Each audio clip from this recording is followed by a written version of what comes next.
আসসালামু আলাইকুম। আজকের বাংলা নিউজে আপনাকে জানাচ্ছি স্বাগত। এখন শুনবেন সংবাদ শিরোনাম। আমাদের সংবাদটি যদি ভালো লাগে লাইক কমেন্ট শেয়ার দিয়ে জানিয়ে দিন আপনার মতামত। গাজা নিয়ে মার্কিন প্রস্তাবের অনুমোদনকে ঐতিহাসিক মুহূর্ত বললেন ট্রাম্প। রুশ ক্ষেপণাস্ত্র হামলায় ইউক্রেনে হতাহত 18। ট্রাম্পের সঙ্গে মুখোমুখি আলোচনায় প্রস্তুত ভেনেজুয়েলার প্রেসিডেন্ট মাদুরো। আরাকান আর্মির অতর্কিত হামলায় 30 মিয়ানমার সেনা নিহত। সৌদি আরবকে F-35 যুদ্ধবিমান দেবেন ট্রাম্প। ইসরায়েল কেন এ নিয়ে উদ্বিগ্ন? গাজা নিয়ে নিরাপত্তা পরিষদে গৃহীত যুক্তরাষ্ট্রের প্রস্তাবে কি আছে? গাজা নিয়ে মার্কিন প্রস্তাবের অনুমোদনকে ঐতিহাসিক মুহূর্ত বললেন ট্রাম্প। ফিলিস্তিনের গাজা উপত্যকায় যুদ্ধ শেষ করার জন্য যুক্তরাষ্ট্রের প্রেসিডেন্ট ডোনাল্ড ট্রাম্পের প্রস্তাবিত পরিকল্পনাকে সমর্থন জানিয়ে ওয়াশিংটনের খসড়া প্রস্তাবের পক্ষে ভোট দিয়েছে জাতিসংঘের নিরাপত্তা পরিষদ। এতে উচ্ছ্বসিত প্রেসিডেন্ট ট্রাম্প নিজের মালিকানাধীন সামাজিক যোগাযোগ মাধ্যমে পোস্ট করে বিশ্ববাসীকে অভিনন্দন জানিয়েছেন। জাতিসংঘের নিরাপত্তা পরিষদে গতকাল সোমবার ভোটাভুটি হয়। এতে ট্রাম্প সমর্থিত খসড়া প্রস্তাবটি গৃহীত হয়েছে। এই প্রস্তাবে গাজা উপত্যকার জন্য একটি আন্তর্জাতিক স্থিতিশীলতা বাহিনী বা ইন্টারন্যাশনাল স্টেবিলাইজেশন ফোর্স গঠনের অনুমোদনও দেওয়া হয়েছে। এরপরই নিজের ট্রুথ সোশ্যালে পোস্ট করে ট্রাম্প একে অভাবনীয় একটি ভোট বলে মন্তব্য করেন। পোস্টে ট্রাম্প লেখেন, কিছুক্ষণ আগে জাতিসংঘের নিরাপত্তা পরিষদে অভাবনীয় একটি ভোট হওয়ায় বিশ্ববাসীকে অভিনন্দন। এই ভোটের মাধ্যমে বোর্ড অফ পিসকে স্বীকৃতি ও সমর্থন জানানো হয়েছে। এই বোর্ডের চেয়ারম্যান হব আমি নিজেই, সঙ্গে বিশ্বের সবচেয়ে ক্ষমতাবান ও মর্যাদাবান নেতারাও যুক্ত হবেন। জাতিসংঘের ইতিহাসে এটি সবচেয়ে বড় অনুমোদনের একটি হিসেবে বিবেচিত হবে বলে মন্তব্য করেন ট্রাম্প। তিনি লেখেন,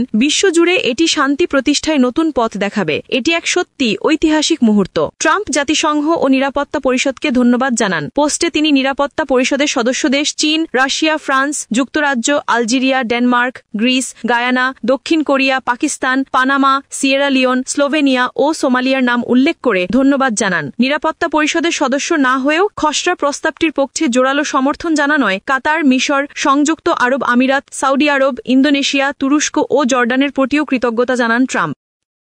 রুশ ক্ষেপণাস্ত্র হামলায় ইউক্রেনে হতাহত 18। পূর্ব ইউক্রেনের বেরেস্তিন শহরে ক্ষেপণাস্ত্র হামলা চালিয়েছে রাশিয়া। ওই হামলায় অন্তত 18 জন হতাহত হয়েছে। তাদের মধ্যে এক কিশোরী সহ 3 জন নিহত হয়েছে। আহত হয়েছেন আরও কমপক্ষে 15 জন। ইউক্রেনীয় কর্তৃপক্ষ এই তথ্য জানিয়েছে। গভর্নর ওলেগ সিনেগুবভ টেলিগ্রামের পোস্টে বলেন, রাশিয়া বেরেস্টিন শহরে ক্ষেপণাস্ত্র হামলা চালিয়েছে। ক্ষেপণাস্ত্র হামলায় গুরুতর আহত এক 17 বছরের কিশোরী হাসপাতালে চিকিৎসারত অবস্থায় মারা যায়। পরবর্তী বালাক্লিয়া মিলিটারি প্রশাসন ভিটালি কারাবানভ বলেন, খার্কিবের বালাক্লিয়ায় রুশ মিসাইল হামলায় 3 জন নিহত হয়েছে। আহত হয়েছেন আরও কমপক্ষে 15 জন।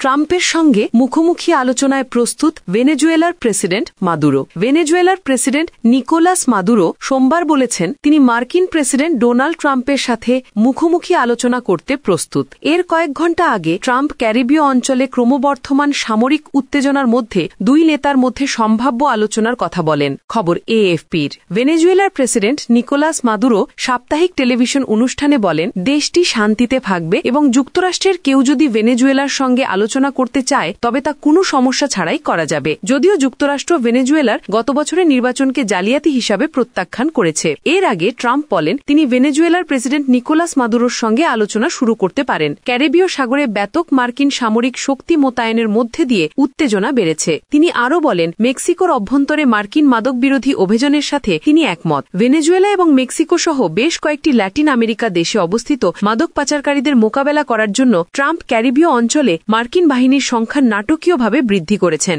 ওভাল অফিসে ট্রাম্প সাংবাদিকদের বলেন, একটি নির্দিষ্ট সময়ের মধ্যে আমি নিকোলাস মাদুরোর সাথে কথা বলবো। তিনি মাদুরোর সঙ্গে কথা বলবেন কিনা জানতে চাওয়া হলে তিনি তার জবাবে এ কথা বলেন। তিনি আরও বলেন যে ভেনেজুয়েলার প্রেসিডেন্ট যুক্তরাষ্ট্রের সাথে ভালো ব্যবহার করেননি। আরাকান আর্মির অতর্কিত হামলায় 30 মিয়ানমার সেনা নিহত। মিয়ানমারের রাখাইনে আরাকান আর্মির এর আক্রমণে অন্তত 30 জান্তা সেনা নিহত হয়েছে বলে সংবাদ মাধ্যমের প্রতিবেদনে দাবি করা হয়েছে। প্রতিবেদনে বলা হয়, রাখাইন রাজ্যের 17টি টাউনশিপের মধ্যে 14টি এখন আরাকান আর্মির এর নিয়ন্ত্রণে। সামরিক জান্তা শুধু সিতে, কিয়াকফিউ ও মানাউং টাউনশিপ নিয়ন্ত্রণে রাখতে পেরেছে। তবে এবার কিয়াকফিউতেও বড় ধরনের হামলার মুখে পড়েছে জান্তা আটালান্তা বাহিনী। শনিবারের হামলায় অন্তত ৩০ সেনা নিহত হয়েছে। স্থানীয় সামরিক সূত্র এই খবর দিয়েছে বলে মিয়ানমারের সংবাদ মাধ্যমের প্রতিবেদনে বলা হয়েছে। প্রতিবেদনে আরও বলা হয়, সেনাবাহিনীর থাইং চাউং তাউং ঘাঁটি দখল করার পর ওই এলাকায় সংঘর্ষ শুরু হয়। এখানে চীনের বেশ কয়েকটি বড় প্রকল্প রয়েছে।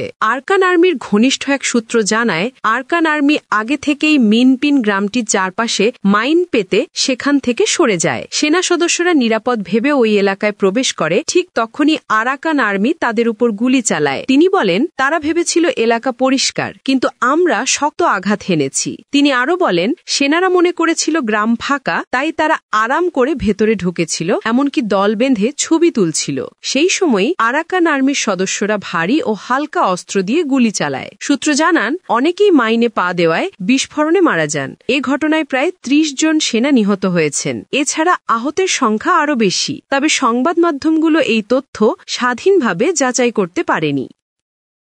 সৌদি আরবকে F-35 যুদ্ধবিমান দেবেন ট্রাম্প, ইসরায়েল কেন এই নিয়ে উদ্বিগ্ন? যুক্তরাষ্ট্রের প্রেসিডেন্ট ডোনাল্ড ট্রাম্প গতকাল সোমবার বলেছেন, তিনি সৌদি আরবের কাছে F-35 যুদ্ধবিমান বিক্রিতে অনুমোদন দেবেন। এর মাধ্যমে আরব দেশগুলোতে ওয়াশিংটনের সংবেদনশীল প্রযুক্তি সম্পন্ন অস্ত্র বিক্রির নীতি থেকে সরে আসার ইঙ্গিত মিলছে।